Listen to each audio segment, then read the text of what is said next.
দেশের এভিয়েশন খাতে জেট ফুয়েলের দাম লিটার প্রতি প্রায় ৯০ টাকা বাড়ার সরাসরি প্রভাব পড়েছে যাত্রীদের পকেটে। জ্বালানির এই আকাশছোঁয়া মূল্যের কারণে দেশের অভ্যন্তরীণ রুটে বিমানের টিকিটের দাম এক রাতেই বেড়েছে হাজারেরও বেশি। হঠাৎ করে ভাড়ার এই বিশাল বৃদ্ধিতে চরম বিপাকে পড়েছেন পর্যটক থেকে শুরু করে নিয়মিত আকাশপথে যাতায়াতকারী যাত্রীরা, যার নেতিবাচক প্রভাব পড়তে শুরু করেছে দেশের পর্যটন ও ব্যবসা বাণিজ্যেও।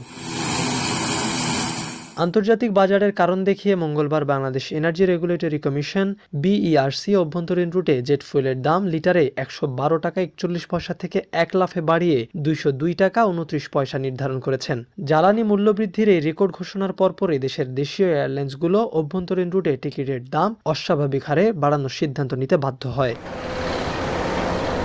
নতুন এই ভাড়ার তালিকা অনুযায়ী দেশের অত্যন্ত ব্যস্ত ও জনপ্রিয় গন্তব্যগুলোতে টিকিটের দামের বিশাল পরিবর্তন হয়েছে। ঢাকা থেকে চট্টগ্রাম, কক্সবাজার, সিলেট এবং সৈয়দপুর এই ৪টি প্রধান অভ্যন্তরীণ রুটে প্রত্যেকটি টিকিটের দাম এক লাফে ১,২০০ টাকা করে বেড়ে গেছে। অর্থাৎ কেউ যদি এই রুটগুলোতে আকাশপথে যাওয়া আসা করতে চান তবে তাকে রিটার্ন টিকিটের ক্ষেত্রে শুধু এই জ্বালানি মূল্যবৃদ্ধির কারণেই আগের চেয়ে ২,৪০০ টাকা বেশি গুনতে হবে।